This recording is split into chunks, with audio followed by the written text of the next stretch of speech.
अभिनव झा की अनोखी कक्षा में आपका फिर से एक बार बहुत-बहुत स्वागत है। हम लोग लास्ट वीडियो में देख रहे थे आपके सबसे इम्पोर्टेंट टॉपिक के बारे में, जहाँ पर हम लोगों ने लॉ ऑफ वेरिएबल प्रोपोर्शन शुरू किया था। लॉ ऑफ वेरिएबल प्रोपोर्शन के साथ-साथ आपको law of return to skill के बारे में भी मैंने बताया था। मैंने आपको बताया था कि सबसे पहले कहानी शुरू होती है short run and long run production के हिसाब से, production function sorry short and long run production function. अभी जो प्रोडक्शन फंक्शन है ये शॉर्ट रन और लॉन्ग रन के बारे में हम लोगों ने जाना था। प्रोडक्शन फंक्शन क्या होता है ये भी पिछले वीडियो में जाना था। तो शॉर्ट रन या फिर आप शॉर्ट पीरियड जो प्रोडक्शन रन किसको बोलते हो, वहाँ पर क्या होता है कि आपने क्या किया है कि नए प्लांट एंड मशीनरी या कैपिटल को इंस्टॉल करके शॉर्ट रन में देखा है कि आपका प्रोडक्शन कैसे बढ़ता है ये शॉर्ट रन में देखा है। शॉर्ट रन में क्या होता है कि जनरली एक वेरिएबल रखते हो, बाकी सब चीज़ों को फिक्स्ड रखते हो। यानी कि आपका जैसे कि लैंड एंड कैपिटल को फिक्स्ड रखा, तो रॉ मटेरियल और लेबर को वेरिएबल रखते हो। ठीक है। अब यहाँ पर बात करते हैं कि आपने जो है ना बाकी फैक्टर ऑफ प्रोडक्शन को फिक्स्ड रखा और एक जैसे लेबर को हमने एग्जांपल देखा था कि वेरिएबल करके रखा था। अब वेरिएबल करके जो हम लोगों ने देखा था उसमें चीज़ें जो आपने देखी थी वो क्या-क्या चीज़ें देखी थी। तो वहाँ पर जो है ना आप लोगों ने देखा था यहाँ पर सबसे मुख्य तौर पे ये एक शेड्यूल करके मैंने बताया था आप लोगों को। जहाँ पर मैंने आपको बताया था कि एक आपका क्या बोलते हैं उसको लेबर जो है 1 से 2, 2 से 3, 3 से 4, 5, 6, 7, 8, 9, 10 कर 11 करके एक-एक करके लेबर बढ़ रहा है। अब यहाँ पर क्या लेबर बढ़ने से टोटल प्रोडक्शन यूनिट्स में बढ़ता है। तो आपने देखा था कि पहले पहले एक ही लेबर जो है 500 यूनिट बनाता था, 2 लेबर 1050 यूनिट बनाता है। इस तरह से करते-करते आपने देखा था कि यहाँ तक 3800 तक बढ़ता है, यानी कि 10 लेबर तक बढ़ता है। 11वें लेबर से मतलब आपका मशीन एक है और उस पे लेबर आपने बढ़ाते गए या मशीन की कैपेसिटी 1000 है, उस पे रॉ मटेरियल डालते गए तो कोई लिमिट ऐसा आता है जब आपका जो आउटपुट होता है वो यहाँ पर 3800 के बाद देखिए 3700 हो गया, 3700 हो गया है, यानी कि डिक्रीजिंग ऑर्डर में चला गया है। तो ये चीज़ें हम लोगों ने जो देखी थी वो लॉ ऑफ वेरिएबल प्रोपोर्शन यानी कि शॉर्ट रन की कहानी से देखी थी। जो शॉर्ट रन प्रोडक्शन फंक्शन है उससे हम लोगों ने कहानी देखा था। इसमें हमारा वेरिएबल फैक्टर जो है ना ये लेबर है, जो जो हम लोगों ने रखा था। ठीक है। उसके बाद हम लोगों ने जो आपने एनालिसिस किया था, वो एनालिसिस किस चीज़ के बारे में किया था? एवरेज प्रोडक्ट के बारे में। एवरेज प्रोडक्ट किसको बोला था? तो ये टोटल प्रोडक्ट डिवाइडेड बाय जो वेरिएबल का यूनिट है उससे डिवाइड किया था। तो 500 divided 1 equal to 500, 1050 divided by 2 equal to 525, 1650 divided by 3 equal to 550। ठीक है। तो इस तरह से करके ना आपने जो एवरेज निकाला था उसको एवरेज प्रोडक्ट कहा गया था। अब एवरेज प्रोडक्ट में जो है ना बहुत सारी बातें आप लोगों ने ऑब्जर्व करी थी। एवरेज प्रोडक्ट जो होता है वो आपका कुछ हद तक बढ़ता है। एक पॉइंट ऐसा आता है जिस पॉइंट पर आपका एवरेज प्रोडक्ट बढ़ता है, उसके बाद डिक्रीजिंग ऑर्डर में चला जाता है। तो लेबर 1 से 2 हुआ, 2 से 3 होने तक जो है ना एवरेज प्रोडक्ट बढ़ रहा है। उसके बाद देखिए एवरेज बढ़ तो रहा है, यहाँ पर एवरेज जो है सॉरी डिक्रीजिंग ऑर्डर में चला गया। ठीक है। यहाँ पर और इसी पॉइंट से क्या हो गया ना कि ये आपका टोटल प्रोडक्शन जो है ना बढ़ रहा है। ठीक है। टोटल प्रोडक्ट यहाँ पर बढ़ रहा है, लेकिन रेट अगर आप निकालोगे ना, रेट डिटरमाइन करोगे कितने परसेंटेज से बढ़ रहा है, तो आप देखोगे डिक्रीजिंग रेट से इंक्रीज हो रहा है। रेट ऑफ इंक्रीज जैसे कि मान लीजिए यहाँ पर 10% के रेट से बढ़े जा रहा है, तो यहाँ पर जो है ना 9%, 8% इस तरह से करके ये रिड्यूसिंग रेट में जो है वो बढ़ेगा।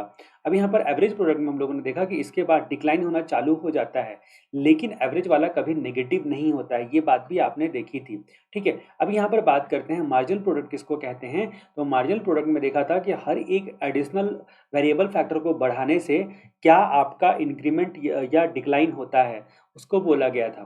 तो यहाँ पर आपने देखा था कि लॉ ऑफ वेरिएबल फंक्शन में 1 से 2 लेबर हुआ, तो यहाँ पर 500 माइनस 0 यानी कि 500 मार्जिनल प्रोडक्ट था। उसके बाद 1050 माइनस 500 यानी कि 550 मार्जिनल प्रोडक्ट था। यानी कि जस्ट पिछले वाले को घटा के हम लोग मार्जिनल प्रोडक्ट निकालते हैं। तो मार्जिनल प्रोडक्ट में भी बहुत सारी कहानियाँ जो हैं आप लोगों ने देखी थी कि मार्जिनल प्रोडक्ट जो होता है वो पहले इंक्रीज होता है, फिर जैसे यानी कि यहाँ पर देख सकते हो 600 तक इंक्रीज हुआ है, फिर यहाँ से डिक्रीज होना चालू हुआ और डिक्रीज होते नेगेटिव चला गया है। ये नेगेटिव तब हुआ है जब आपका टोटल प्रोडक्ट यहाँ पर क्या होता है, टोटल प्रोडक्ट डिक्रीजिंग होना चालू हुआ, 3800 से 3700 डिक्रीजिंग होना चालू हुआ, तब ये आपका मार्जिन जो है नेगेटिव हो गया। एवरेज प्रोडक्ट जो है ना पहले इंक्रीज करता है, उसके बाद जो है ना डिक्रीज करना चालू कर देता है, लेकिन वो नेगेटिव नहीं होता है। ये सारी बातें जो है रिलेशनशिप में देखी थी।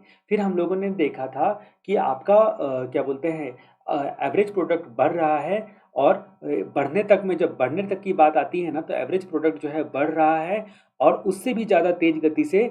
ये देखिए 500 से 525 हुआ, ये 550 हुआ, लेकिन कितनी तेज़ी से ये बढ़ा, 500 से 550 फिर 600 हो गया। यानी कि मार्जिनल प्रोडक्ट ज़्यादा स्पीड में बढ़ रहा है, मोर देन एवरेज प्रोडक्ट है इंक्रीजिंग के टाइम में। जितना तेज़ी से ये मार्जिनल प्रोडक्ट बढ़ रहा है ना, उतना तेज़ी से गिरेगा भी। यानी कि आपका एवरेज प्रोडक्ट भी डिक्रीजिंग की तरफ जा रहा है इसके बाद, लेकिन इसका जो मार्जिनल प्रोडक्ट का रेट है डिक्रीजिंग होने का, वो ज़्यादा रेट है। यानी कि मार्जिनल एमपी यहाँ पर जो है वो लेस दैन चला गया है एवरेज प्रोडक्ट के। जब एमपी इजकल टू एपी होता है तो उस पॉइंट को हम लोग यहाँ पर क्या बोलते हैं, पॉइंट ऑफ इन्फ्लेक्शन बोलते हैं, पॉइंट ऑफ इन्फ्लेक्शन बोलते हैं। ये सारी बातें जो है ना हम लोगों ने कहानी में देखी थी। पिछले वीडियो में इसके बारे में हम लोगों ने बहुत जो है ना अच्छे तरीके से चर्चा की थी। अब टोटल प्रोडक्ट से भी हम लोगों ने रिलेशन से जो है ना वो देखा था। ठीक है, टोटल प्रोडक्ट जो होता है मैक्सिमम होता है जहाँ पर एमपी ज़ीरो होता है।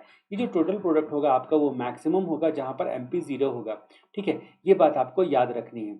ये सारी बातें हम लोगों ने जानी थी। अब हम लोगों ने इसके बाद चर्चा करी थी लॉ ऑफ वेरिएबल प्रोपोर्शन की। लॉ ऑफ वेरिएबल प्रोपोर्शन में हम लोगों ने देखा था कि लॉ ऑफ वेरिएबल प्रोपोर्शन में हम लोग क्या करते हैं, प्रोडक्शन फंक्शन में एक फैक्टर को वेरिएबल मानते हैं। जैसे अभी अभी लेबर को वेरिएबल हमने माना था, और उसके बाद इनपुट आउटपुट रिलेशन देखते हैं कि आखिर आउटपुट पे क्या फ़र्क पड़ता है। जैसे कि वेरिएबल का लेबर का एक एक यूनिट करके बढ़ाते चले गए थे हम, तो हम लोगों ने देखा प्रोडक्शन पर क्या इफेक्ट होता है। ये जो लॉ ऑफ वेरिएबल प्रोपोर्शन है उसको शॉर्ट रन में डिटरमाइन किया जाता है, शॉर्ट रन में ही देखा जाता है। अब जो लॉन्ग रन की कहानी आती है ना, वो लॉन्ग रन के बारे में हम लोगों ने यहाँ पर जो है ना सारी चीज़ें देख रखी थी। इसमें लॉन्ग रन के बारे में मैंने आपको बताया था ना कि लॉन्ग रन जो होता है वहाँ पर law of return to scale होता है। इसमें सारे फैक्टर्स वेरिएबल होते हैं, जितने भी फैक्टर्स होते हैं ना, फैक्टर ऑफ प्रोडक्शन, वो वेरिएबल होते हैं। सारे फैक्टर ऑफ प्रोडक्शन चेंज होंगे एक प्रोपोर्शन में, तभी फिनिश गुड्स में प्रोपोर्शनेटली बढ़ोतरी घटोतरी होगी। ठीक है, यानी कि आपका जो सारे फैक्टर ऑफ प्रोडक्शन, जैसे यहाँ पर शॉर्ट टर्म में हम लोगों ने एक वेरिएबल को चेंज करके देखा था, यहाँ पर सारे वेरिएबल्स को हम लोग चेंज करके देखेंगे, सारे फैक्टर ऑफ प्रोडक्शन को चेंज करके देखेंगे। लॉ ऑफ वेरिएबल प्रोपोर्शन जो है ये आपका लॉन्ग शॉर्ट रन वाला प्रोडक्शन फंक्शन का कंसेप्ट है, और लॉन्ग रन प्रोडक्शन फंक्शन का कंसेप्ट है law of return to scale, जिसकी चर्चा हम लोग अब करेंगे। जहाँ तक हम लोगों ने लॉ ऑफ वेरिएबल प्रोपोर्शन की बात की थी, तो देखा था कि प्रोडक्शन फंक्शन में किसी एक फैक्टर को वेरिएबल मानते हैं और बाकी को फिक्स्ड मानकर हम लोग आउटपुट के साथ रिलेशनशिप एस्टेब्लिश करते हैं। ठीक है, उसके बाद यहाँ पर हम लोगों ने देखा था कि आपका जो है ना शॉर्ट रन में ही ये डिटरमाइन किया जा सकता है। ठीक है, फिर हम लोगों ने देखा था इसको बहुत सारे नाम से पुकारते हैं, लॉ ऑफ प्रोपोर्शनलिटी बोलते हैं। ठीक है, लॉ ऑफ प्रोपोर्शनैलिटी बोलते हैं, लॉ ऑफ डिमिनिशिंग रिटर्न बोलते हैं, और law of diminishing physical productivity करके भी पुकारते हैं। ये बातें हम लोगों ने देखी थी। फिर हम लोगों ने देखा था कि यहाँ पर एजम्पशन क्या है कि टेक्नोलॉजी आपका कांस्टेंट है, अदर जो है ना जो फैक्टर ऑफ प्रोडक्शन जो होते हैं वो भी कांस्टेंट है। इकोनॉमिक प्रॉफिट को यहाँ नहीं देखकर आउटपुट को देखते हैं, फाइनल प्रोडक्ट को देखते हैं, नंबर ऑफ क्वांटिटेटिव टर्म में क्वांटिटी देखते हैं कितना फाइनल प्रोडक्ट का बढ़ा है घटा है, हम लोग प्रॉफिट नहीं देखते हैं। ठीक है, उसके बाद जहाँ तक बात करते हैं कि फिक्स्ड जो है वो स्कार्स है, यानी कि फिक्स्ड का सब्स्टिट्यूट अवेलेबल नहीं है। जब हम लोग एक्सेप्शन की बात करेंगे लॉ वेरिएबल प्रोपोर्शन में, तो सारी पॉइंट्स जो है, ये चारों पॉइंट्स के हिसाब से जो है ना एक्सेप्शन जो है वो आप ढूंढ सकते हो कि एक्सेप्शन क्या क्या हो सकते हैं वेरिएबल प्रोपोर्शन के। तो सबसे पहले यहाँ पर बताई गई है टेक्नोलॉजी का चेंज होना। अगर टेक्नोलॉजी ही बदल गया तो आपका ये लॉ वेरिएबल प्रोपोर्शन अप्लाई नहीं होता है। ठीक है, उसके बाद हम लोगों ने देखा कि फिक्स्ड जो होता है वो अगर टेम्प्रोरी अवेलेबल हो गया, जैसे लैंड को आपने फिक्स्ड माना था, लैंड अगर कमी हो गई, थोड़ा सा और प्रोडक्शन के लिए थोड़ा और ज़मीन चाहिए, और अगर वो थोड़ा टेम्प्रोरी अवेलेबल है तो बगल वाले से हमने रेंट पे ले लिया, तो इट मीन्स यहाँ पर क्या हो सकता है कि आपका टेम्प्रोरी अवेलेबल है, तभी भी ये वेरिएबल प्रोपोर्शन का लॉ जो है वो एप्लीकेबल नहीं होगा। ठीक है, ये बातें हम लोगों ने जानी। फिर बात करते हैं कि लॉन्ग टर्म में सारे फैक्टर ऑफ प्रोडक्शन जो होते हैं ना उसका प्रोपोर्शन बढ़ता है, ये मानकर यहाँ पर चलते हैं। और दूसरा लास्ट वाला एक्सेप्शन या लिमिटेशन बोल सकते हो कि हम लोग लॉ ऑफ वेरिएबल प्रोपोर्शन में क्वांटिटी देखते हैं, एक्चुअल में इकोनॉमिक प्रॉफिट वगैरह सबको नहीं देखते हैं। ठीक है, ये सारी बातें हम लोगों ने जानी थी। अब हम लोग बात करते हैं हमारे अगले टॉपिक के बारे में, लॉ ऑफ वेरिएबल प्रोपोर्शन का बिहेवियर में 3 बातें हम लोग जानेंगे। बिहेवियर में क्या क्या बातें हम लोग जानेंगे, तो बिहेवियर में हम लोग जानेंगे आपका इंक्रीजिंग रिटर्न, डिक्रीजिंग रिटर्न, और उसके बाद नेगेटिव रिटर्न। नेगेटिव रिटर्न को सिर्फ नेगेटिव रिटर्न नहीं बोलते हैं, नेगेटिव रिटर्न को नेगेटिव मार्जिनल रिटर्न बोलते हैं, क्योंकि आपने अभी भी देखा था यहाँ पर जो हम लोगों ने कहानी देखी थी उसके हिसाब से आपने देखा था कि ये आपका मार्जिनल वाला ही नेगेटिव जाता है, इसीलिए इसको law of negative marginal return बोलेंगे, नेगेटिव मार्जिनल। तो नेगेटिव के साथ हमेशा मार्जिनल लगेगा, नेगेटिव मार्जिनल रिटर्न। ठीक है, तो ये हम लोग देखते हैं लॉ ऑफ, जो आपका क्या बोलते हैं, ये जो लॉ है उसका आप बिहेवियर देखते हो कि किस तरह से इंक्रीज डिक्रीज और ये करता है, क्या बोलते हैं उसको, नेगेटिव करता है। अभी अभी हमने देखा है इस लॉ ऑफ वेरिएबल प्रोपोर्शन को लॉ ऑफ डिमिनिशिंग रिटर्न भी कहा जाता है, इसलिए इंक्रीजिंग रिटर्न, डिक्रीजिंग रिटर्न और नेगेटिव मार्जिनल रिटर्न, ये तीन फैक्टर को हम लोग यहाँ पर चर्चा करेंगे। अब जहाँ तक बात करते हैं कि आपका लॉ ऑफ इंक्रीजिंग रिटर्न को हम लोग स्टेज 1 नाम देते हैं, ठीक है, लॉ ऑफ डिक्रीजिंग रिटर्न को स्टेज 2 नाम देते हैं, और law of diminishing marginal return को, लॉ ऑफ नेगेटिव रिटर्न को, सॉरी, लॉ ऑफ रिटर्न को हम लोग स्टेज 3 नाम देते हैं। ठीक है, लॉ ऑफ रिटर्न को हम लोग स्टेज 3 नाम देते हैं। अब यहाँ पर जो है कहानी आती है कि आपका जो है ना इंक्रीजिंग रिटर्न का नेचर कैसा होता है, तो यानी कि फर्स्ट यहाँ पर टोटल प्रोडक्ट भी इंक्रीज करता है और मार्जिनल प्रोडक्ट भी इंक्रीज करता है, टीपी एंड एमपी दोनों इंक्रीज करता है, टीपी एंड एमपी जो है फर्स्ट यहाँ पर टीपी एंड एमपी दोनों बढ़ता है, जो कि हम लोगों ने अपना शेड्यूल में देखा था। अब जहाँ तक बात करते हैं कि किस एक्सटेंट तक टीपी और एमपी दोनों बढ़ता है, किस एक्सटेंट तक बढ़ता है, अगर ये हमसे सवाल पूछा जाए तो हम बोल सकते हैं कि तब तक बढ़ता है जब आपका क्या बोलते हैं इक्वल नहीं हो जाता है, टीपी इजकल टू एमपी नहीं हो जाता है, टीपी इजकल टू एमपी होने तक बढ़ता है, यानी कि ओरिजिन से लेकर जहाँ पर आपका सॉरी तब तक बढ़ता है TP AP equal to MP होने तक, टोटल प्रोडक्ट तब तक बढ़ता है जब तक एपी इजकल टू एमपी है। ठीक है, किस एक्सटेंट तक बढ़ता है, तो टोटल प्रोडक्ट और मार्जिनल प्रोडक्ट दोनों बढ़ता है पहले, और जहाँ तक बढ़ता है वहाँ पर आप क्या बोलते हैं उसको, एवरेज प्रोडक्ट और मार्जिनल प्रोडक्ट जब तक इक्वल नहीं होता है तब तक बढ़ता है, तब तक बढ़ता है। इसी को पॉइंट ऑफ इन्फ्लेक्शन बोलते हैं, इसको पॉइंट ऑफ इन्फ्लेक्शन बोलते हैं, जब एपी और एमपी इक्वल हो जाता है, एपी और एमपी इक्वल हो जाता है, ये बात आपको ध्यान में रखनी है। अब जहाँ तक बात करते हैं कि आपका क्या बोलते हैं टोटल प्रोडक्ट जो होता है वो इंक्रीजिंग रेट में बढ़ता है पॉइंट ऑफ इन्फ्लेशन तक। आप कह सकते हो कि टोटल प्रोडक्ट जो होता है ये जब बढ़ता है इंक्रीजिंग रेट से, इसको पॉइंट ऑफ इन्फ्लेक्शन बोलते हैं ना, POI मैं लिख रहा हूँ शॉर्ट में, पॉइंट ऑफ इन्फ्लेक्शन। तो इंक्रीजिंग रेट से टोटल प्रोडक्ट बढ़ता है, आपका टोटल प्रोडक्ट इंक्रीजिंग रेट से बढ़ता है POI तक, पॉइंट ऑफ इन्फ्लेक्शन तक टोटल प्रोडक्ट बढ़ता है। ठीक है, फिर उसके बाद जो है ना एवरेज प्रोडक्ट भी बढ़ता है आपका, एवरेज प्रोडक्ट भी जो है ना इस POI तक बढ़ता है, एवरेज प्रोडक्ट भी आपका बढ़ता है इस POI तक, लेकिन MP के बढ़ने के रेट से कम, मतलब MP का ग्राफ ऊपर रहता है, मार्जिनल प्रोडक्ट का और एवरेज का कम होता है। ठीक है, MP रेट से कम। ठीक है, अब यहाँ पर बात करते हैं कि जो मार्जिनल प्रोडक्ट होता है वो स्टार्ट में फास्टर बढ़ता है, फास्टर दैन AP बढ़ता है, और जब फॉल होने की बारी आती है ना तो फास्टर फॉल भी होता है। ठीक है, तो यानी कि तीनों के बारे में हम लोगों ने यहाँ पर जान लिया कि ये भी बढ़ता है, increase faster than AP, faster than AP। तो आप यहाँ पर देख सकते हो कि total product, marginal product, average product तीनों बढ़ता है फर्स्ट में, किस सेक्शन तक बढ़ता है, जब तक AP इजकल टू MP ना हो जाता है।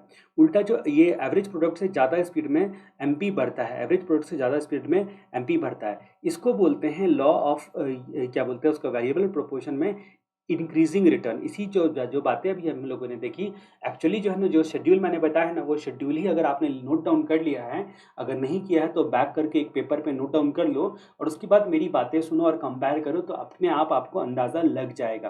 ठीक है, ये चीज़ें बार बार रिविजन करने वाली है, रिविजन करके ही आपको याद हो जाएगा। लॉ ऑफ डिक्रीजिंग रिटर्न या डिमिनिशिंग रिटर्न किसको बोलते हैं, यहाँ पर बोलता है कि जो पॉइंट ऑफ इन्फ्लेक्शन होता है ना उसके बाद ये law of diminishing return apply होता है, यानी कि ये स्टार्ट कहाँ से होता है, ये स्टार्ट होता है जहाँ पर AP इजकल टू MP है, AP इजकल टू MP है, यहाँ से स्टार्ट होता है डिक्रीजिंग रिटर्न स्टेज 2, उसके बाद घटता चला जाता है, घटता चला जाता है। ठीक है, तो यानी कि आपका जो है ना उसके बाद जो है ना डिक्रीजिंग ऑर्डर में जाता है। जब हम लोग टोटल प्रोडक्ट और उसके बाद एवरेज प्रोडक्ट और मार्जिनल प्रोडक्ट की बात करते हैं, जब तीनों का एनालिसिस करते हैं, डिक्रीजिंग रिटर्न की जब हम लोग बात कर ही रहे हैं, तो यहाँ पर बोलता है कि आपका जो है ना टोटल प्रोडक्ट जो होता है वो बढ़ता जरूर है लेकिन डिक्रीजिंग रेट में। टोटल प्रोडक्ट कभी भी जो है ना आपका टोटल प्रोडक्ट जो है ना इतना जल्दी जो है ना घटेगा नहीं, स्टार्टिंग में क्या करता है इंक्रीज होता है, लेकिन इस पॉइंट के बाद जो आपका पॉइंट ऑफ इन्फ्लेक्शन होता है उसके बाद इंक्रीज करता है पर लोअर रेट से इंक्रीज करता है, इंक्रीज बाय लोअर रेट। लेकिन एवरेज प्रोडक्ट की जब हम लोग बात करते हैं ना, तो एवरेज प्रोडक्ट जो होता है ना वो रिड्यूसिंग चला जाता है, घटते चला जाता है एवरेज प्रोडक्ट। अगर आपके सामने में वो शेड्यूल खुला होगा तो आपको जो है ना पूरा ध्यान में आ रहा होगा कि एवरेज प्रोडक्ट जो है ना पॉइंट ऑन इन्फ्लेक्शन के बाद जो है घटते चला जाता था, लेकिन नेगेटिव नहीं होता था। जब अगर ये हम लोग थर्ड स्टेज की बात करते हैं, नेगेटिव रिटर्न की बात करते हैं, तो यहाँ पर जो है ना क्या बोलते हैं, एवरेज प्रोडक्ट जो है ना वो घटेगा लेकिन नेगेटिव नहीं होगा। यानी कि आपका जो है ना ये बात डिक्रीजिंग मतलब जो है ना ये डिक्रीजिंग टोटल प्रोडक्ट तक में होगा। अब यहाँ पर एमपी जो होता है ना वो फॉल करता है, यानी कि एपी से कम होता है, एमपी एपी से कम होता है। ठीक है, यहाँ पर जो हमने देखा था कि एमपी जो है ना एपी से ज़्यादा होता है। जो सारी बातें मैंने आपको बताई थी उस शेड्यूल में, वही सारी बातें जो है ना मैं बता रहा हूँ, बस अब की बार नाम थोड़ा अलग ले रहा हूँ। इंक्रीजिंग रिटर्न, डिक्रीजिंग रिटर्न और नेगेटिव मार्जिनल रिटर्न, ये नाम से पुकार रहा हूँ। अब मार्जिनल रिटर्न की जब हमारी बात आती है तो यहाँ पर बोलता है कि आपका जो मार्जिनल रिटर्न ऐसा कंसेप्ट होता है जहाँ पर क्या होता है कि आपका क्या बोलते हैं टीपी जो है ना डिक्लाइन होता है। जहाँ से टीपी डिक्लाइन हो गया, जिस पॉइंट से टोटल प्रोडक्ट डिक्लाइन हुआ, वहाँ से मार्जिनल रिटर्न नेगेटिव होना स्टार्ट हो जाता है। इसी को हम लोग नेगेटिव रिटर्न कहेंगे। मैं एक बार जो है ना इस चार्ट से फिर से एक्सप्लेन कर देता हूँ, इस शेड्यूल से। यहाँ पर हम लोगों ने जो देखा, आपका इंक्रीजिंग रिटर्न देखा, law of increasing return. Law of increasing return में हम लोग तीनों के बारे में सोचते हैं। इंक्रीजिंग रिटर्न में सबसे पहले हम लोगों ने देखा टोटल प्रोडक्ट जो होता है वो इंक्रीज होते रहता है, टोटल प्रोडक्ट भी इंक्रीज हो रहा है, एवरेज प्रोडक्ट भी इंक्रीज हो रहा है, और मार्जिनल प्रोडक्ट कुछ ज़्यादा ही रेट से इंक्रीज हो रहा है। कहाँ तक? तो ये पॉइंट ऑफ इन्फ्लेक्शन तक। उसके बाद क्या होता है, जब एपी इक्वल टू एमपी होता है उसको पॉइंट ऑफ इन्फ्लेक्शन बोलते हैं। ठीक है, तो यहाँ पर आपका जो है ना एवरेज प्रोडक्ट मार्जिनल प्रोडक्ट के बराबर होता है, तो ये आपका पॉइंट ऑफ इन्फ्लेक्शन होता है।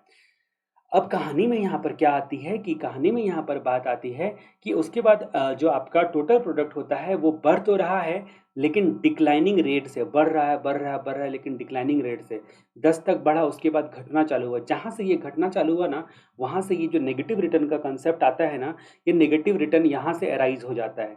जो नेगेटिव रिटर्न जो है और नेगेटिव मार्जिनल रिटर्न यहाँ से अराइज हो जाता है। फिर हम लोगों ने कहानी देखी थी कि आपका किस एक्सटेंट तक जो है वो किस एक्सटेंट तक जो है वो इंक्रीज होता है। तो यहाँ पर इस एक्सटेंट तक इंक्रीज हुआ। ठीक है, इधर भी इंक्रीज हुआ टोटल प्रोडक्ट, लेकिन एवरेज प्रोडक्ट जो है यहाँ तक इंक्रीज हुआ, उसके बाद डिक्रीजिंग ऑर्डर में चला गया लेकिन नेगेटिव नहीं होता है। ठीक है, ये बातें हम लोगों ने एवरेज प्रोडक्ट के बारे में जानी थी। उसके बाद जहाँ तक बात करते हैं, ये जो आपका यहाँ पर जाने का मार्जिनल प्रोडक्ट जो है नेगेटिव हो जाता है। स्टार्टिंग में इंक्रीज होता है और एपी से ज़्यादा तेजी से इंक्रीज होता है, फिर डिक्रीज होता है और एपी से क्या बोलते हैं उसको, एपी से हमेशा नीचे रहता है, बिलो रहता है। ठीक है, तो यानी कि एवरेज प्रोडक्ट से ज़्यादा तेजी से जो है डिक्लाइन कर रहा है इसका मतलब। और यहाँ पर जहाँ पर आपका टोटल प्रोडक्ट जो है ना वो घटना चालू हो जाता है टीपी, वहाँ पर ये नेगेटिव हो जाता है। यही सारी बातें जो है ना मैंने आपको बताई। किस चीज़ में यहाँ पर बताई? तो law of increasing return, law of decreasing return और लॉ ऑफ नेगेटिव रिटर्न। तो इसमें ये जो शेड्यूल में हम लोगों ने देखा, ठीक है, वो सारी बातों को जो है ना ध्यान में रखकर आपको यहाँ पर जो है ना आपका अपना आंसर को क्लियर करना है, मतलब अपने आंसर को अच्छे तरीके से समझना है। अब हम लोग फिर से बात करते हैं कि लॉ ऑफ इंक्रीजिंग रिटर्न के बारे में। तो लॉ ऑफ इंक्रीजिंग रिटर्न के बारे में हम लोगों ने देखा। अब हम लोग बात करते हैं कि जो रीज़न क्या होता है। लॉ ऑफ इंक्रीजिंग रिटर्न जो होता है ना, उसके अब रीज़न की बात करते हैं। तो एक बार जो है ना ये सारी चीज़ों को यहाँ से मैं डिलीट कर देता हूँ। उसके बाद हम लोग बात करेंगे तीनों चीज़ों के बारे में, लॉ ऑफ इंक्रीजिंग रिटर्न के reason, law of negative return के रीज़न और लॉ ऑफ क्या बोलते हैं, लॉ ऑफ नेगेटिव के साथ मार्जिनल रिटर्न कहना जरूरी है। ठीक है, मैं मार्जिनल रिटर्न कहना जरूरी है। तो उम्मीद करता हूँ कि अब तक आपको लॉ ऑफ वेरिएबल प्रोपोर्शन जो है समझ में आ रहा होगा। अगर नहीं समझ में आया तो आप प्लीज़ जो है वो बैक करके अच्छे तरीके सुनो और एक बार जो है रीड करो। फिर भी अगर कुछ डाउट आता है तो अपना ऑडियो आवाज़ में रिकॉर्ड करके मुझको जो है वो सेंड करो। ठीक है, ताकि मैं आपके ऑडियो से आपके क्वेश्चन को क्लियरली समझ पाऊँ, क्योंकि शायद लिखोगे तो मिस इंटरप्रिटेशन हो सकता है। उसके बाद मैं आपका रिप्लाई करूँगा। उम्मीद करता हूँ कि आपने मेरा व्हाट्सअप नंबर नोट कर लिया होगा, 9771165002, 9771165002 पर आप व्हाट्सअप कर सकते हो। अब हम लोग यहाँ पर बात करते हैं रीज़न की बात करते हैं, लॉ ऑफ इंक्रीजिंग रिटर्न, फिर लॉ ऑफ डिक्रीजिंग रिटर्न और नेगेटिव मार्जिनल रिटर्न के बारे में हम लोग जानेंगे। इंक्रीजिंग रिटर्न के रीज़न क्या होते हैं? तो आपको पता है कि इनिशियली जो होता है ना, फिक्स्ड फैक्टर ऑफ प्रोडक्शन जो है अनयूटिलाइज़ रह जाता है, ठीक है? तो उस सिचुएशन में आपको उस कैपेसिटी तक जो है ना इंक्रीजिंग ऑर्डर में बढ़ेगा। जैसे कि मान लीजिए कि 1000 की कैपेसिटी है, 1000 की कैपेसिटी है और इनिशियली आपने स्टार्ट किया, जो इनपुट डाला है, जो लेबर डाला है, वेरिएबल जिसको हम लोग बोलते हैं, वो मान लीजिए डाला है आपने 350 से बढ़ाकर 400 किया, 400 से बढ़ाकर 450 किया, 450 से बढ़ाकर 500 तक की कैपेसिटी का आउटपुट निकाल रहे हो, टोटल प्रोडक्ट आपका यहाँ तक जो है निकाल रहे हो। इसी की वजह से जो है ना लेबर को जो वेरिएबल है आपका 1, 2, 3, 4 करके ऐसे करके बढ़ा रहे हो। तो मान लो कैपेसिटी तो आपकी ऑब्वियसली ज़्यादा है, जो फिक्स्ड फैक्टर ऑफ प्रोडक्शन जिसको हमने बोला, ठीक है, जिसको अभी कैपेसिटी बोल के मैं पुकार रहा हूँ, ठीक है, ये तो अनयूटिलाइज़ रह जा रहा है ये 500 में भी। इसका मतलब इसकी एफिशिएंसी ज़्यादा है और आप कम कर रहे हो तो इंक्रीजिंग रेट से बढ़ता है, ठीक है। यानी कि आपका जो वेरिएबल जो होता है वो ज़्यादा एफिशिएंट होता है। इसकी वजह से स्टार्टिंग में जो होता है ना वो पूरा कैपेसिटी को यूज़ करता है, full use of fixed invisible factor, ठीक है। इसको बोला गया full use of fixed invisible factor, ये चीज़ बोला गया। मतलब यहाँ पर बात करते हैं कि क्या बोलते हैं, काम कम होता है लेकिन करने वाले लोग ज़्यादा होते हैं। इनिशियल जो टूल होता है वो स्टैंडर्ड होता है। उसके बाद जहाँ तक बात करते हैं कि आपका एक्सपर्ट लोग ज़्यादा स्किल्ड एक्सपर्ट लोग अभी खाली रहते हैं, ज़्यादा वर्कलोड नहीं होता है, ठीक है। उसके बाद यहाँ पर हम लोग बात करते हैं कि पहला पॉइंट तो देखा full use of fixed invisible factor. दूसरा पॉइंट होता है इफिशिएंसी ऑफ वेरिएबल फैक्टर। जो वेरिएबल फैक्टर होते हैं, फैक्टर्स इफिशिएंट होते हैं। यहाँ पर हमारा वेरिएबल फैक्टर जो है ना लेबर है, तो लेबर जो है यहाँ पर जो है वो एक तो एक्सपर्ट अवेलेबल होते हैं, स्किल्ड लेबर। टूल्स जो है ना अच्छी क्वालिटी का अवेलेबल होता है, उसको हम लोग यूज़ करते हैं। स्किल्ड जो है ना वो ज़्यादा के से ज़्यादा अवेलेबल होते हैं, तो इफिशिएंट लेबर लोग ज़्यादा अवेलेबल होते हैं। ये सारी बातें आती हैं। उसके बाद स्कार्सिटी नहीं होती है, वेरिएबल फैक्टर नो स्कार्स, क्योंकि वेरिएबल फैक्टर्स जो है ना वो आपके पास बहुत ही ज़्यादा है, धीरे-धीरे करके बढ़ा रहे हो, ठीक है? तो यानी कि लेबर करके बढ़ा रहे हो, तो आप जो है ना कब मशीन को भी ओवरलोड नहीं पड़ रहा है और वेरिएबल फैक्टर की स्कार्सिटी भी नहीं है। तो ज़ाहिर-सी बात है कि स्टार्टिंग में आउटपुट तो बढ़ेगा ही। उसके बाद जहाँ तक बात करते हैं राइट कॉम्बिनेशन स्टार्टिंग में आप होता है, क्योंकि सारे इनपुट आपके पास जो है ना सफिशिएंट मात्रा में है, तो आप उस एक्सटेंट तक आउटपुट बढ़ा सकते हो जहाँ तक ऑप्टिमाइज़ कर सकते हो, राइट कॉम्बिनेशन डाल सकते हो, ठीक है? तो ये सारे कुछ चीज़ें, कुछ रीज़न होता है। अब डिमिनिशिंग रिटर्न का क्या रीज़न होता है? तो आपका फिक्स्ड एंड वेरिएबल फैक्टर का जो सही कॉम्बिनेशन जब ऑप्टिमम तक रीच कर जाता है, तो ठीक है, तो वो आपका क्या होता है ना कि जैसे-जैसे वेरिएबल और बढ़ाओगे ना, फिक्स्ड इनएडिक्वेट हो जाएगा। जैसे कि मान लीजिए किसी मशीन के लिए, आपका एक एग्ज़ाम्पल लेते हैं मशीन की, तो किसी मशीन के पास जो है ना एक कैपेसिटी है कि एवरेज एवरेज जो है ना इसका इनपुट, अगर मान लीजिए कि अगर आप 70 तक डालते हैं तो इसका स्पीड बहुत अच्छा रहेगा। उसके बाद 80 से 100 तक डालते हैं तो इसका स्पीड नॉर्मल रहेगा, मतलब थोड़ा एफिशिएंसी कम हो जाएगा, लेकिन क्योंकि लोड बढ़ना चालू हो जाएगा मशीन पे। लेकिन 100 से ज़्यादा कैपेसिटी जो है ना ये टॉलरेट नहीं कर पाएगा, इसका ब्रेकडाउन वगैरह सब हो सकता है। तो बेटर है कि 70 की सीमा में रखो, लेकिन इमरजेंसी में 80 से 100 के बीच में ले जा सकते हो प्रोडक्शन। अगर ऐसा बोल दिया किसी ने, तो अब यही बात आती है हमारी डिमिनिशिंग रिटर्न की। अब 70 तक तो हमारे मशीन की आराम से कैपेसिटी थी, अब 70 से हम लोग बढ़ा रहे हैं। तो इनएडिक्वेसी ऑफ फिक्स्ड फैक्टर इसको बोला गया, इनएडिक्वेसी ऑफ फिक्स्ड फैक्टर।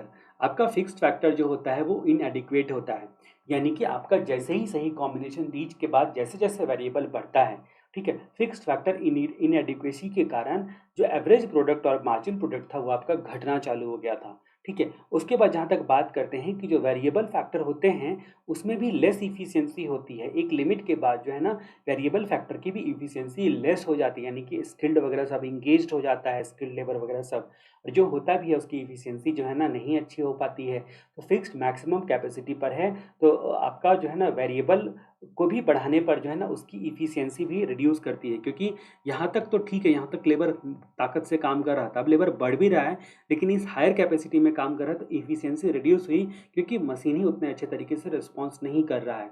तो less efficiency of variable factor, less efficiency of variable factor. ये दूसरी बात आ गई, less efficiency of variable factor.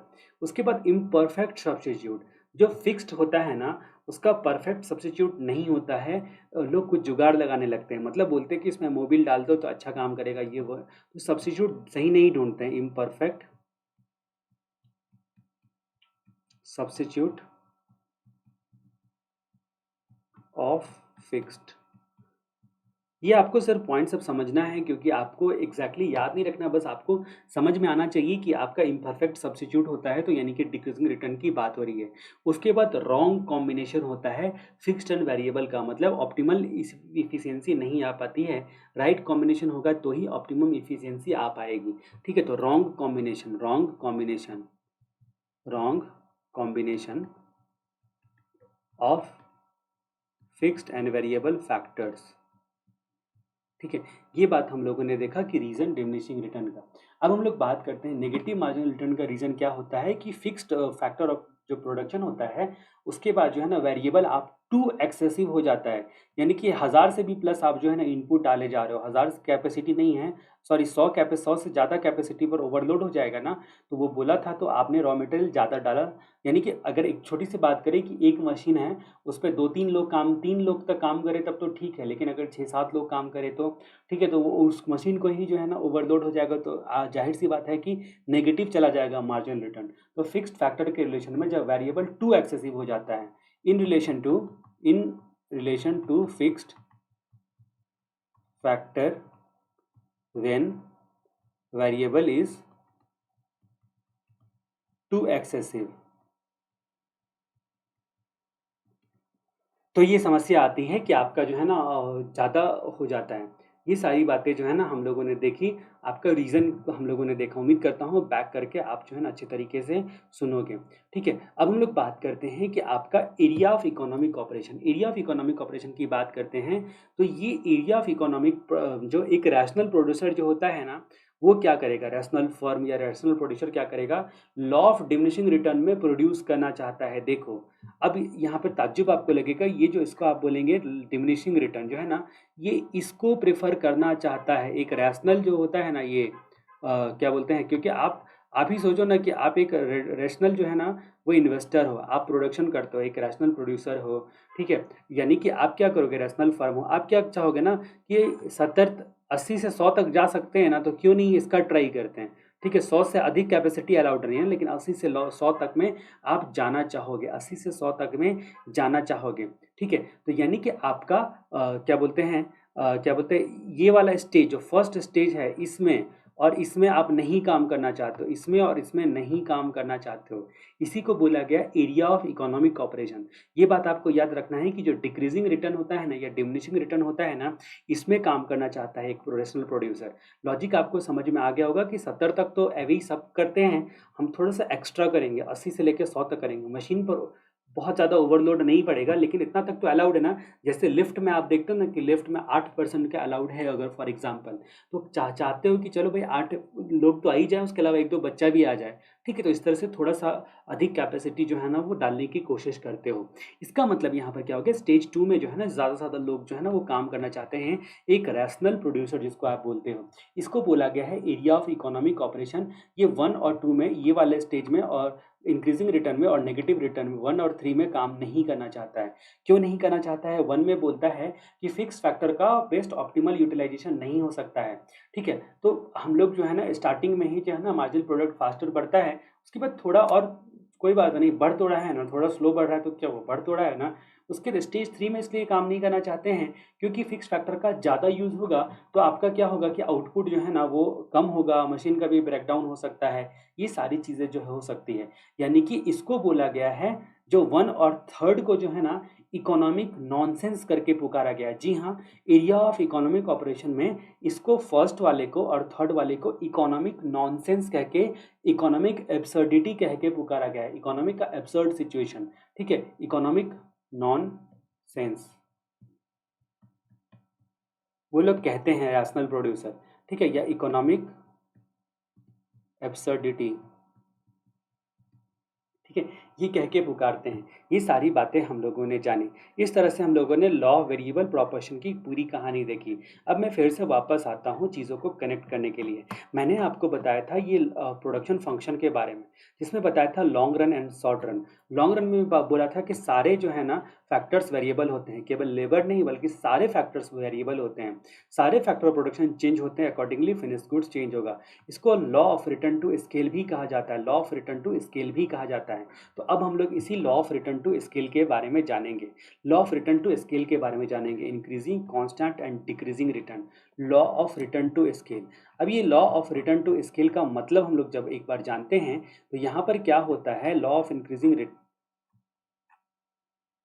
तो law of return to scale का मतलब क्या होता है कि अगर आउटपुट में चेंज होता है due to change in all factor of production, ठीक है, ऑल फैक्टर ऑफ प्रोडक्शन, यानी कि आप पूरा स्केल में चेंज करते हो, इसीलिए इसको स्केल बोला गया। स्केल जैसे ही बोला ना वैसे ही ऑल फैक्टर ऑफ प्रोडक्शन, वैसे ही आपको याद होना चाहिए ऑल फैक्टर ऑफ प्रोडक्शन।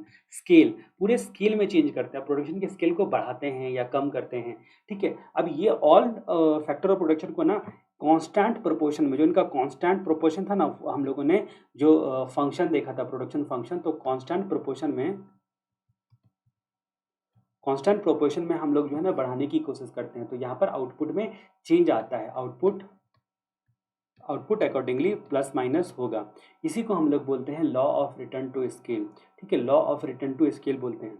मतलब अगर यहाँ पर बोलता है कि सारे सेम रेशियो में, कांस्टेंट रेशियो में सारे फैक्टर ऑफ प्रोडक्शन बढ़ते हैं, तो फिर आपका क्या इफेक्ट होगा उसकी बात हम लोग करते हैं, ठीक है, उसकी बात हम लोग यहाँ पर करते हैं। तो क्या बोलते हैं, ये सारी चीज़ें जो हैं हम लोग देखेंगे यहाँ पर। अब यहाँ पर भी आपका टोटल प्रोडक्ट और मार्जिनल प्रोडक्ट का कंसेप्ट आता है, यहाँ पर भी total product and marginal product का कंसेप्ट आता है, यहाँ पर भी टोटल प्रोडक्ट और मार्जिनल प्रोडक्ट आता है। यहाँ पर एवरेज प्रोडक्ट हम लोग क्यों नहीं निकालते हैं, क्योंकि एक वेरिएबल हो तब ना उससे हम डिवाइड करेंगे, इसलिए सिर्फ टोटल प्रोडक्ट और मार्जिनल प्रोडक्ट निकालेंगे, ठीक है। अब जहाँ तक बात करते हैं कि हम लोग कॉम्बिनेशन बनाते हैं, कॉम्बिनेशन अगर बनाते हैं हम लोग, combination A B C D E F, एक बार मैं इस डाटा को लिख लेता हूँ पॉज करके, तब आपको अच्छे तरीके से समझ में आएगा। GHI, ठीक है, 1 2 3 4 5 6 7 8 9, ठीक है। तो अब यहाँ पर हम लोग बात करते हैं कि ये अलग अलग स्केल है, अलग अलग स्केल पर हम लोग जो फैक्टर्स होते हैं ना उसको यूज़ कर रहे हैं। जैसे एक मटेरियल लिया और उसके बाद 3 लेबर लिया, ठीक है, फिर 2 मटेरियल लिया, उसके बाद 6 लेबर लिया, तो इस एक सिमिलर प्रोपोर्शन में, मतलब मटेरियल 1 2 3 4 5 6 7 8 9 कर रहे हैं, तो उसमें जो है ना लेबर 3 6 9 12 15 एक एक करके, मतलब एक कांस्टेंट प्रोपोर्शन में बढ़ा रहे हैं। तो टोटल प्रोडक्ट जो होता है, मान लीजिए यहाँ पर 2000, एक बार मैं डाटा को लिख देता हूँ, उसके बाद मैं फिर प्ले करूँगा, इससे आपका टाइम बचेगा। अब मैंने यहाँ पर जो है ना फिगर लिख लिया है, अगर आप भी लिखना चाहते हो तो पॉज करके लिख लो। अब यहाँ पर जो है ना ए कॉम्बिनेशन से लेकर आई कॉम्बिनेशन की बात हम लोगों ने की है, ये फैक्टर है जो कि इक्वल प्रोपोर्शन में, कांस्टेंट प्रोपोर्शन में बढ़ते चला गया है, ठीक है। अब ये टोटल प्रोडक्शन उसी हिसाब से बढ़ते चला के जाके 2000 से 33,000 क्वांटिटी तक हो गया है। अब यहाँ पर हम लोग बात करते हैं टोटल प्रोडक्ट की। टोटल प्रोडक्ट की जब हम लोग बात करते हैं तो यहाँ पर टोटल प्रोडक्ट की जब हम लोग बात करते हैं तो सॉरी, टोटल प्रोडक्ट तो बढ़ते चला गया है, मार्जिनल प्रोडक्ट की बात करते हैं। तो मार्जिनल प्रोडक्ट जो है ना, आप देख सकते हो कि यहाँ से लेकर 5000 तक बढ़ते चला गया है। अब ये 5000 से लेकर यहाँ पर डी ई और एफ सिचुएशन में ना ये कांस्टेंट है, लगभग 5000 ही है मार्जिनल, मतलब इक्वल कांस्टेंट रेट से बढ़ रहा है। उसके बाद जो है ना ये आपका इंक्रीज हो रहा है, ठीक है, इंक्रीज हो रहा है, प्लस सिंबल देते हैं हम इसको, और यहाँ पर आपका डिक्रीज हो रहा है, इसको हम लोग माइनस सिंबल देते हैं, ठीक है। तो ये मार्जिनल प्रोडक्ट का जो है ना रिलेशन निकल रहा है, ये किस हिसाब से हम लोग law of return to scale कहते हैं। स्केल मतलब पूरे प्रोडक्शन के जितने भी फैक्टर्स होते हैं सबको एक कांस्टेंट प्रोपोर्शन में बढ़ाना। तो टोटल प्रोडक्शन इस तरह से बढ़ते चला गया, यहाँ पर आने के बाद कांस्टेंट हो गया, और यहाँ पर आने के बाद डिक्रीजिंग ऑर्डर में चालू हो गया। तो यानी कि मार्जिनल प्रोडक्ट पहले इंक्रीज होता है, उसके बाद कुछ एक्सटेंट तक कांस्टेंट होता है, और उसके बाद यहाँ पर जो है ना डिक्रीज होता है। अब ये जो आपका, अगर आप इसको जो है ना ग्राफ में ड्रॉ करोगे तो इसको बोलेंगे स्टेज 1, इसको बोलेंगे स्टेज 1, इसको बोलेंगे जब कांस्टेंट रहता है तो उसको बोलेंगे स्टेज 2, और इसको बोलेंगे स्टेज 3, स्टेज 3 3 स्टेज से पुकारा गया है, यानी कि स्केल का स्टेज 1, स्टेज 2 और स्टेज 3 करके यहाँ पर पुकारा गया है। तो ये सारी बातें जो है ना आपको समझने लायक है। अब हम लोग स्टेज 1, स्टेज 2, स्टेज 3 की जब हम लोग बात करेंगे तो आपका जो स्टेज 1 है उसको इंक्रीजिंग रिटर्न टू स्केल कहा गया है, स्टेज 2 है उसको कांस्टेंट रिटर्न टू स्केल कहा गया है और स्टेज 3 को ही डिक्रीजिंग रिटर्न टू स्केल कहा गया है ना। अजीब बात। तो ये चीज़ें हम लोगों ने आराम से जानी और एक एक चीज़ों को यहाँ पर आपने आराम से समझा। ये सारी चीज़ें हम लोग अब फिर से देखते हैं। हम लोगों ने इंक्रीजिंग की बात करी थी, जब इंक्रीजिंग की हम लोगों ने बात करी थी तो आपने क्या देखा था कि आउटपुट ज़्यादा प्रोपोर्शन में बढ़ता है इनपुट से।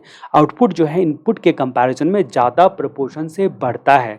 ओ माय गॉड, इनपुट का जो प्रोपोर्शन होगा ना उससे भी जो आपका जो आउटपुट है 2000, 5000, 9000 वो बढ़िया प्रोपोर्शन में यहाँ पर इंक्रीजिंग रिटर्न में बढ़ रहा है। इसका रीज़न क्या होता है? Internal economise. ठीक है, अब इकोनोमाइज किसको बोलेंगे ना वो हम लोग आगे कहानी देखने के लिए जा रहे हैं।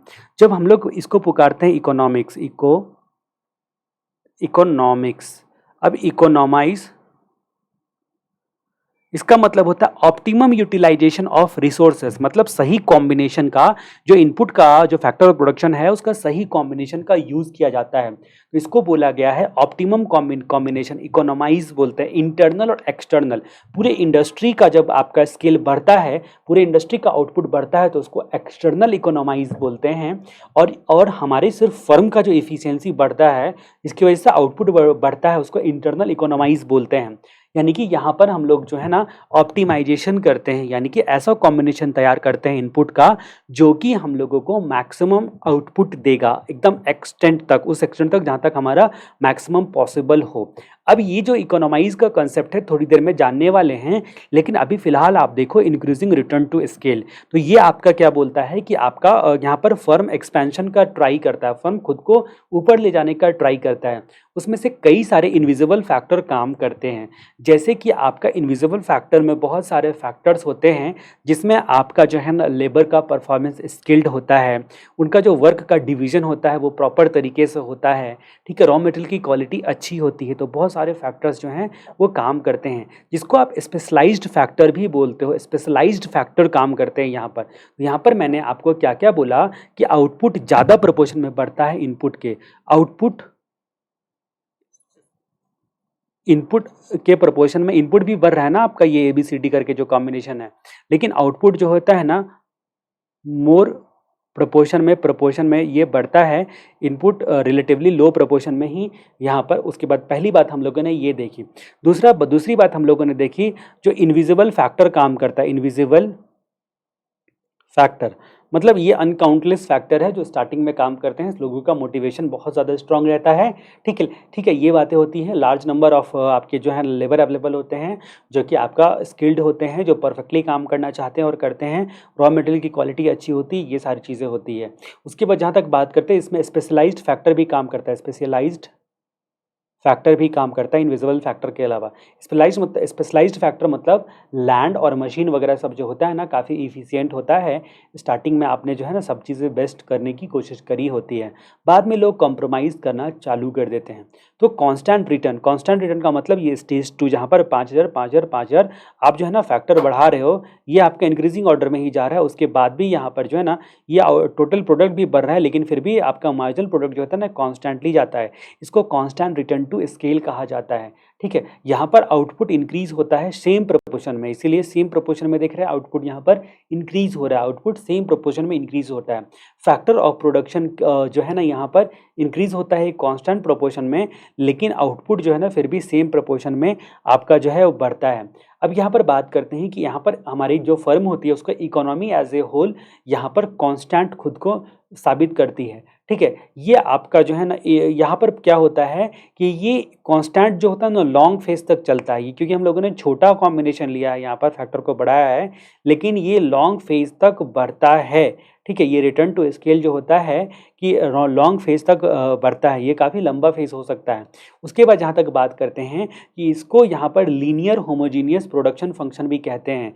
ये नोट डन करने वाली बात है, इसको लीनियर होमोजीनियस प्रोडक्शन फंक्शन। तो लीनियर होमोजीनियस प्रोडक्शन फंक्शन भी इसको कहते हैं। तो बहुत सारी बातें यहाँ पर जो है ना आपको देखने को मिली, बहुत सारी बातें आपने जो है यहाँ पर नोट करी कि इसको लीनियर होमोजीनियस प्रोडक्शन फंक्शन भी कहते हैं।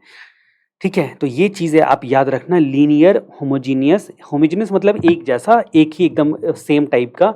जैसे इसका होमोजीनियस पेन आपके पास भी है तो इसका मतलब आपका सेम पेन आपके पास भी है, आपने बोला ना, तो यानी कि सेम लेवल में सेम क्वालिटी सेम क्वांटिटी सब कुछ सेम करके प्रोडक्शन होता है, उसको हम लोग इसीलिए लीनियर होमोजीनियस प्रोडक्शन फंक्शन कहते हैं।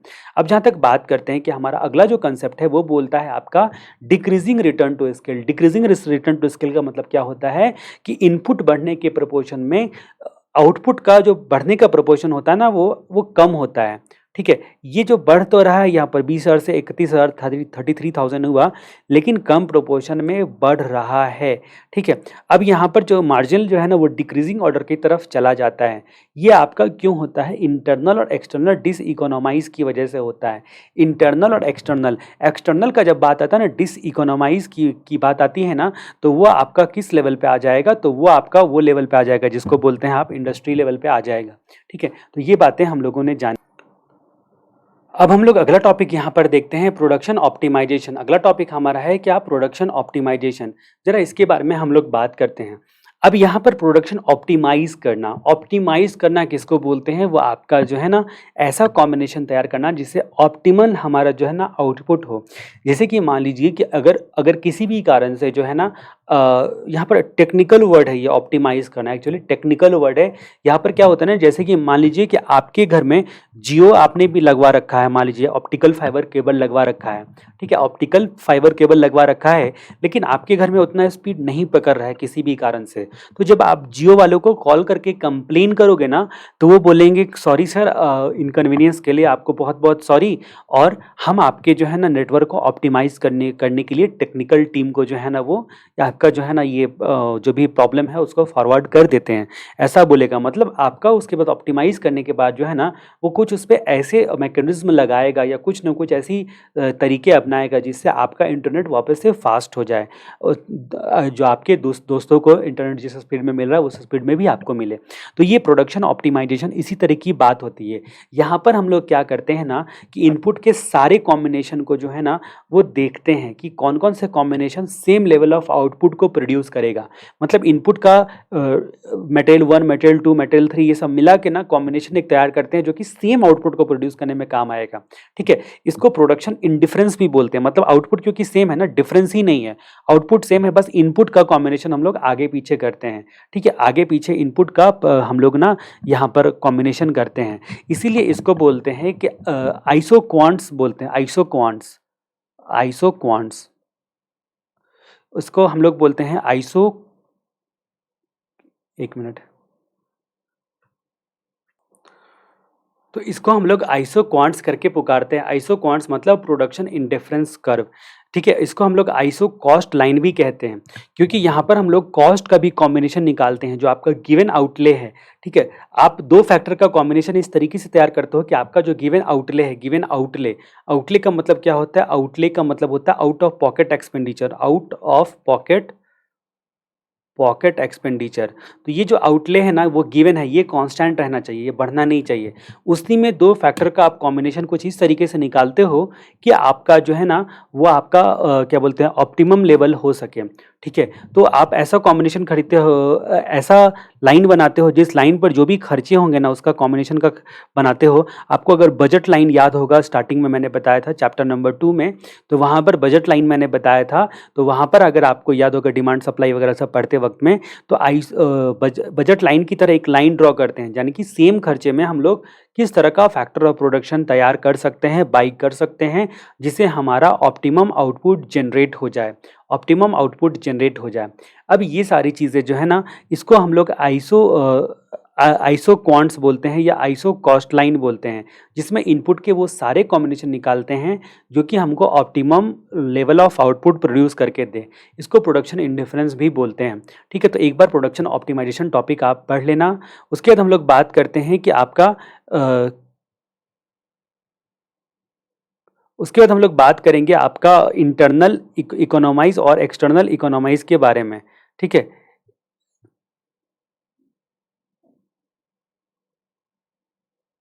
उसके बाद जो हमारा टॉपिक है इंटरनल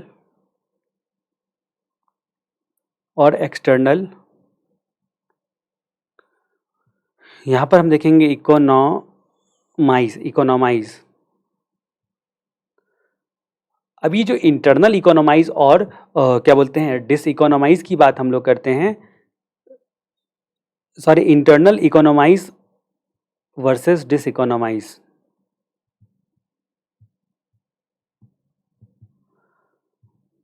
इकोनॉमाइज और डिस इकोनॉमाइज हम लोग इंटरनल और एक्सटर्नल वाला दोनों यहाँ पर कवर करेंगे, ठीक है। तो अब हम लोग इंटरनल इकोनॉमाइज और डिस इकोनॉमाइज किसको कहते हैं जरा उसकी बात हम लोग करते हैं, ठीक है। यहाँ पर हम लोग बात करते हैं जो इंटरनल की बात आती है, तो इंटरनल इकोनॉमाइज उसको बोलते हैं जहाँ पर आपके पास लेबर जो है ना स्किल्ड लेबर है, मशीन जो होता है ना वो अच्छी क्वालिटी का है, अच्छा आउटपुट देने वाला है, ठीक है। तो आप क्या करते हो, इस मतलब ये स्पेशलाइज्ड फीचर्स को यूज करके आप क्या करते हो, लो कॉस्ट पर यूनिट पर ग्रेटर डिग्री ऑफ आप आउटपुट प्रोड्यूस करते हो। यानी कि आपका मशीन या इक्विपमेंट इफिशिएंट है, स्पेशलाइज्ड है, ठीक है। आपका जो लेबर है वो आपका स्किल्ड है, स्पेशलाइज्ड है। तो आप यहाँ पर क्या करते हो ना, इंटरनल में भी दो बातें आती है, एक इकोनॉमाइज और दूसरा डिस इकोनॉमाइज। अब यहां पर आपका बात करते हैं कि मशीन या इक्विपमेंट जो है ना आपका बढ़िया है। तो क्या हो सकता है ना कि आपका बढ़िया है इंटरनल लेवल पे, आप क्या करते हो, इंटरनल मतलब विद इन द ऑर्गेनाइजेशन आप क्या करते हो, जो भी फैक्टर्स हैं, आपका जो मशीन है, लेबर है, उसका आप अच्छा इफिशिएंट यूटिलाइज करने की कोशिश करते हो। तो कभी कभी ये आपके लिए अच्छी बात होती है और कभी कभी बुरी बात होती है। इकोनॉमाइज में हम लोग देखेंगे एडवांटेज और डिस इकोनॉमाइज में हम लोग देखेंगे डिसएडवांटेज, ठीक है। तो कभी कभी क्या होता है ना कि जैसे आपने जो है ना खीर खाया होगा, तो एकदम गाढ़ी वाली खीर हो जाती है ना, वो खाया नहीं जाता है ज़्यादा, ठीक है। इसका मतलब कुछ ज़्यादा ही अच्छा बन जाता है, तो वो डिस इकोनॉमाइज का कारण बन जाता है। तो यहाँ पर बोला गया कि मशीन या इक्विपमेंट आप लो कॉस्ट पर यूनिट के लिए आप इस्तेमाल करते हो, low cost per unit, per unit जो है ना उसका आपका रिड्यूस होता है, आपका स्किल्ड लेबर है वो सब, यानी कि सब कुछ अच्छा है, ठीक है। लेबर स्पेशलाइजेशन की वजह से इकोनॉमाइज होता है। अब ये डिस इकोनॉमाइज का भी कारण बनता है। इंटरनल का मतलब विद इन ऑर्गेनाइजेशन, आप जो मेथोलॉजी अपनाते हो विद इन ऑर्गेनाइजेशन, सब कुछ बेस्ट इस्तेमाल करते हो। तो डिस इकोनॉमाइज का कारण क्या बनता है कि आपने प्लांट साइज को और ज़्यादा बढ़ा दिया, मतलब आपने ज़्यादा ऑप्टिमम पाने के चक्कर में ज़्यादा लॉन्ग रन में जो है ना आपको दिक्कत हो गया, यानी कि आप मैनेजमेंट नहीं कर पाए, कोऑर्डिनेशन नहीं कर पाए, ठीक तरीके से कंट्रोल नहीं कर पाए, तो मैनेजमेंट प्रॉब्लम आ जाती है। अगर आपने यहाँ पर क्या किया, प्लांट साइज बढ़ा दिया, तो ये आपने कैपेसिटी को अच्छा करने का ट्राई किया, लेकिन एक्चुअली में बुरा हो गया। कैसे कि आप मैनेजमेंट नहीं कर पाए, कंट्रोल नहीं कर पाए, उस लेवल को मेंटेन नहीं कर पाए, कोऑर्डिनेट नहीं कर पाए, तो आपका ये डिस इकोनॉमाइज का कारण बना। क्योंकि स्केल ऑफ ऑपरेशन को आपने जो है ना इंक्रीज कर दिया एक एक्सटेंट से ज़्यादा, scale of operation increase beyond certain extent, आपने एक एक्सटेंट से ज़्यादा बढ़ा दिया। यहाँ पर आपने जो है ना इंटरनल फैसिलिटी का यूज़ करके अप टू सच एक्सटेंट ही केवल बढ़ाया, जहाँ तक आपका मैनेजमेंट वगैरह सब सही रह जाता है, तो वो अच्छा हो गया। और ज़्यादा उसको भी एक्सीड कर गए तो वो बुरा हो गया। अब जहाँ तक बात करते हैं कि आपका मैनेजेरियल जो, पहला तो ये घाटा हो गया कि आपका जो प्रॉब्लम आया ये टेक्निकल प्रॉब्लम आप इसको बोल सकते हो। दूसरा आपका होता है कि मैनेजरियल प्रॉब्लम में इंटरनल लेवल पे स्किल को बढ़ाने से इकोनॉमाइज और डिस इकोनॉमाइज। तो मैनेजर लेवल पर क्या होता है, यहाँ पर जो आपका फंक्शनल एरिया है, फंक्शनल एरिया का मतलब क्या होता है कि आपका जो आप क्या करते हो ना कि आप हायरार्की बनाते हो, ऑर्गेनाइजेशन स्ट्रक्चर बनाते हो, जिसमें production, purchasing, marketing, finance, IT, इन सब के लिए डिपार्टमेंट अलग अलग बनाते हो। और सारे डिपार्टमेंट जो होते हैं ना उसको भी जो है ना उसकी एफिशिएंसी के हिसाब से सब डिवाइड करते हो। तो इसका मतलब क्या हो गया, ये जो आपने डिसेंट्रलाइज किया डिसीजन मेकिंग प्रोसेस को, इससे क्या होगा, आपका ऑर्गेनाइजेशन जो है ना एक सिस्टमैटिक तरीके से कई सब डिवीजन में बटा, और जो कि सब अपने अपने डिसीजन में परफेक्ट है और सब एक दूसरे से कोऑर्डिनेशन बना के रखता है। यानी कि मैनेजमेंट एक एक्सटेंट तक, उस एक्सटेंट तक जो है ना मैनेजमेंट बहुत सही रहा, यानी कि सारे फंक्शनल एरिया में, फंक्शनल एरिया में मैनेजमेंट बहुत सही रहा, लेकिन यहाँ पर डिसइकोनॉमाइज़ का कारण बना कि आपका अगर एक एक्सटेंट से ज़्यादा चले गए ना, कुछ ज़्यादा ही डिवीज़न बना दिए तो वो कॉम्प्लेक्स हो जाएगा, जिसके कारण कोऑर्डिनेशन प्रॉब्लम होगा, कम्युनिकेशन प्रॉब्लम होगा, डिसीजन मेकिंग में डिले होगा, कोऑर्डिनेशन, कम्युनिकेशन और डिले। तो ये आपका मैनेजमेंट हो गया कॉम्प्लेक्स। उसके बाद जहाँ तक बात करते हैं, एक और टर्म आता है आपका, जो आपका कमर्शियल। कमर्शियल लेवल पे क्या होता है कि आपने जो कमर्शियल लेवल का मतलब क्या हो गया, जो ट्रांजैक्शन किया, रॉ मटेरियल खरीदा, वो आपने यहाँ पर इकोनॉमाइज कब तक करोगे, उस एक्सटेंट तक के लिए रॉ मटेरियल बल्क में खरीदा, कंपोनेंट वगैरह सब आप बल्क में खरीदते हो, उसकी वजह से आपको सस्ता पड़ता है। ठीक है, तो यानी कि आपने जो है ना सेलिंग कॉस्ट को रिड्यूस कर लिया इसके हिसाब से, जिससे आपका मार्केट बढ़ा, तो आपने बल्क परचेज का फायदा उठाया। लेकिन उस एक्सटेंट के बियॉन्ड यहाँ पर क्या होता है ना कि आपने ज़्यादा रॉ मटेरियल खरीदने के चक्कर में हाई रेट पे कर दिया, हाई रेट पे कर दिया। उसके बाद जहाँ तक बात करते हैं, एडवर्टाइजमेंट कॉस्ट ज़्यादा आपने बढ़ा दिया, तो ये सारे डिसइकोनॉमाइज के कारण बन गए, डिसइकोनॉमाइज के कारण बन गए। यहाँ पर आपने विद इन द ऑर्गेनाइजेशन जो आपने पॉलिसी अडॉप्ट की, तो आपका ऑप्टिमल लेवल तक अगर आपने काम किया तो उसको इकोनॉमाइज बोलेंगे, ऑप्टिमम लेवल से भी बियॉन्ड चले गए ना तो उसको डिसइकोनॉमाइज बोलेंगे। तो ये सारी चीज़ों में हम लोगों ने देखा, टेक्निकल प्रॉब्लम, मैनेजरियल प्रॉब्लम और कमर्शियल प्रॉब्लम। उसके बाद और भी प्रॉब्लम आता है, एक आपका फाइनेंशियल प्रॉब्लम होता है। जब आप ऑप्टिमल लेवल तक जाते हो तो आपका क्या होता है ना कि बैंक का क्रेडिट बढ़ता है कि भैया ये अच्छा काम कर रहा है, अच्छा प्रोडक्शन कर रहा है, तो उस सिचुएशन में कम कॉस्ट पर आपको जो है ना आसानी से आपका क्रेडिट बढ़ने की वजह से बैंक सिक्योर फील करता है और आपको आपको लोन वगैरह सब दे देता है, आपके पास पैसे आते हैं। तो ये फाइनेंशियल जो है ना, फाइनेंशियल भी आपका एक पॉइंट हो गया। ठीक है, ये बेटर होता है, बेटर होता है। लेकिन डिसइकोनॉमाइज में क्या होता है ना कि आपने एक लेवल से ज़्यादा ही प्रोडक्शन को बढ़ा दिया, तो बाद में आपका इंटरेस्ट वगैरह सब इतना आएगा कि फाइनेंशियल बर्डन हो जाता है, बर्डन हो जाएगा, फिर इंटरेस्ट वगैरह चुकाते चुकाते आपकी हालत ख़राब होगी। उसके बाद यहाँ पर बात करते हैं रिस्क बियरिंग।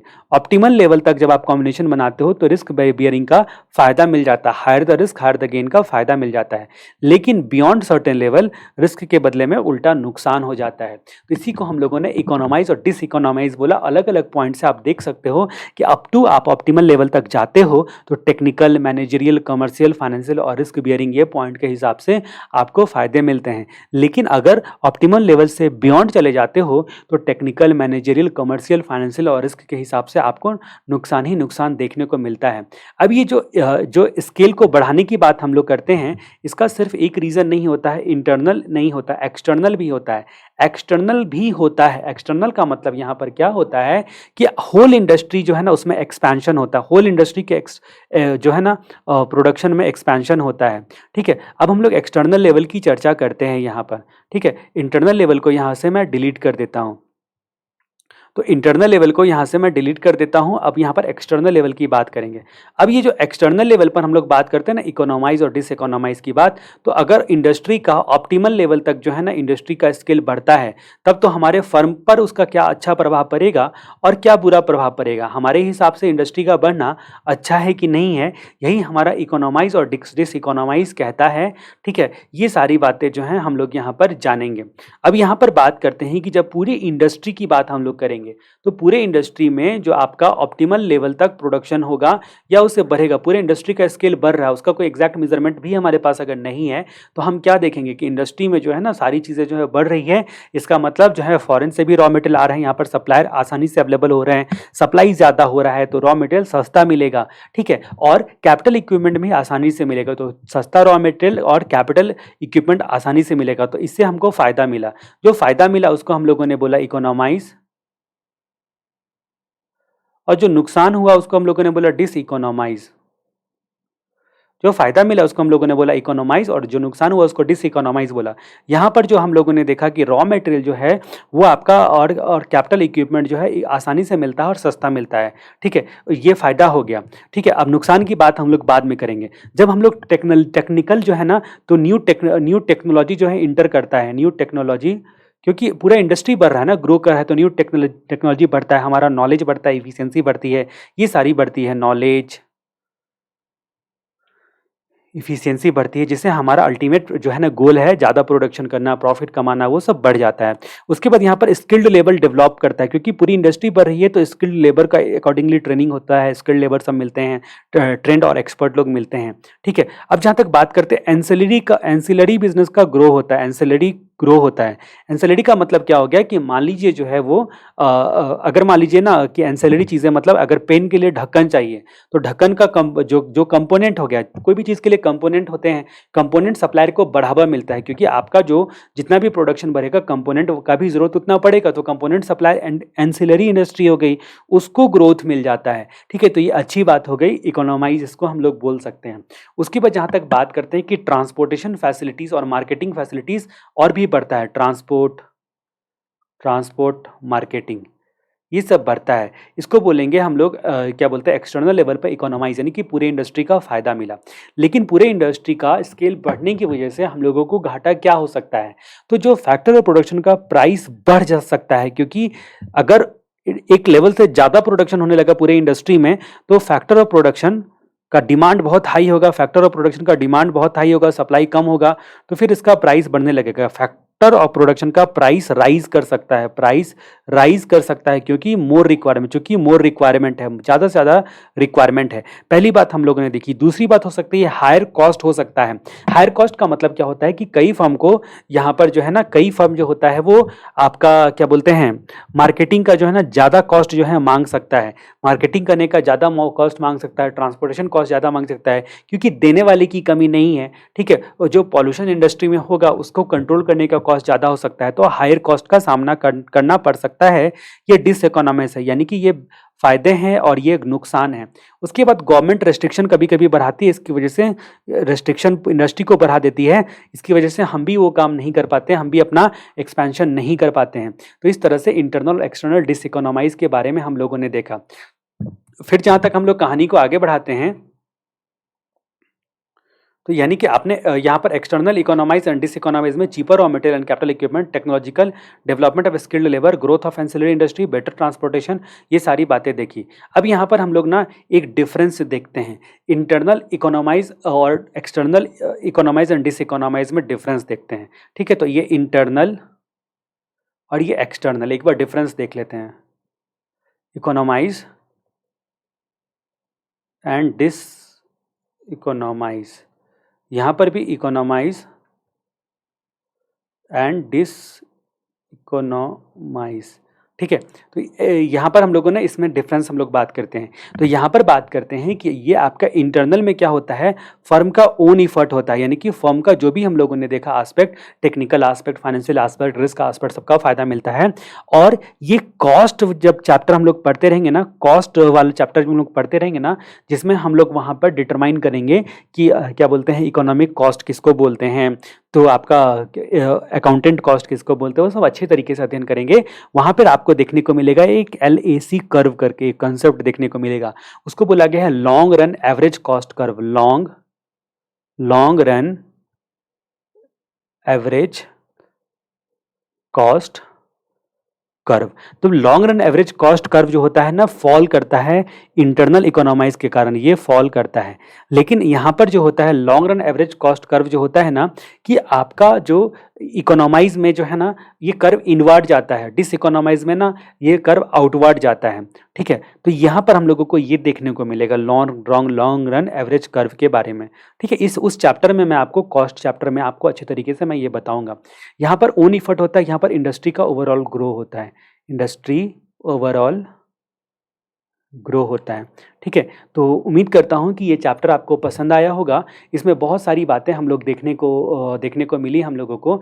जो अगला चैप्टर होगा कॉस्ट एंड रेवेन्यू कंसेप्ट, वहाँ पर जो है ना की चर्चा मैंने भी यहाँ पर कर दी कि आपका long run average cost curve के बारे में वहाँ पर जानने को है, ठीक है। तो इस चैप्टर में अब हम लोग स्टडी मटेरियल की चीज़ें देखेंगे। स्टडी मटेरियल के देखने के बाद जो आपका एग्जाम का मेन कॉन्सेंट्रेशन का एरिया, हम मल्टीपल चॉइस क्वेश्चन वो देखेंगे। मैं उम्मीद करता हूँ कि जो इसका जो आगे का पार्ट था, जो इस चैप्टर का वो आपको थोड़ा-सा डिफ़िकल्ट अगर लगा होगा, तो आप वीडियोज़ को बार-बार सुनोगे तो उससे आपको फ़ायदा मिलेगा। बार-बार सुनने से आपको चीज़ें याद हो जाती है।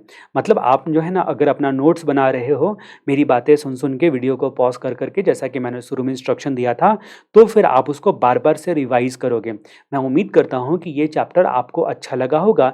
एक बार हम लोग इंस्टीट्यूट के स्टडी मेटल के हिसाब से भी उसी ऑर्डर में गो थ्रू करेंगे, जहाँ पर मैं जल्दी-जल्दी सारी चीज़ों को बताऊँगा कि मैंने आपको ये बताया था, मैंने वो आपको वो बताया था। फिर हम लोग मल्टीपल चॉइस क्वेश्चंस करेंगे, तो इस पर इसके हिसाब से ये चैप्टर पूरा कंप्लीट माना जाएगा। काफ़ी डिटेल में मैंने कोशिश की है आपको स्टडी करवाने की, ठीक है? तो मैं उम्मीद करता हूँ कि सारी चीज़ें जो है ना आपने अच्छे तरीके से देखी होगी, अच्छे तरीके से समझा होगा। आप लोगों से एक रिक्वेस्ट है कि आप लोग हम मेरा नंबर जो है ना सेव कर लो। आप लोग ना ये नंबर सेव कर लो 977111650002 और उस पे अपना इंट्रोडक्शन दे दो कि आप किस सिटी से बिलॉन्ग करते हो, ठीक है? आप फाउंडेशन का एग्ज़ाम कब देने के लिए जा रहे हो, अपना नाम के साथ जो है ना मुझे बता दो, ठीक है? ताकि मैं आप लोगों को जो भी ऑडियो पॉडकास्ट वगैरह सब बनाता हूँ मैं चैप्टर को रिवाइज़ करवाता हूँ बहुत कम टाइम में 10 मिनट 15 मिनट में बहुत सारी चीज़ें उसमें से 90% चीज़ें यहाँ पर आपको फ्री में अवेलेबल हो जाएगी, ठीक है? तो ये सारे जो मैं अच्छे तरीके से प्रिपरेशन करवाने के लिए आपका मोटिवेशन की जो है ना आपको वीडियोज़ देता हूँ। कभी किसी प्रकार का आपको फ्रस्ट्रेशन लगा एग्ज़ाम को लेके या डर लगा, तो आप जो है मुझे व्हाट्सएप कर सकते हो। इस नंबर पे आप मुझे व्हाट्सएप करना, ठीक है? ये मेरा व्हाट्सएप नंबर है 9771165002। इस पर आप मुझसे कॉन्टैक्ट में रह सकते हो, टच में रह सकते हो, ठीक है? तो मैं उम्मीद करता हूँ कि ये वीडियो आपको बहुत पसंद आया होगा, ठीक है? अगर आपको पसंद आया तो आप मुझे व्हाट्सएप करके ज़रूर बताना या फिर यूट्यूब चैनल पे कमेंट सेक्शन में ज़रूर बताना। मैं पर्सनली आपके कमेंट का रिप्लाई करूँगा, ठीक है? तो अगले वीडियो तक के लिए जयराम जी की।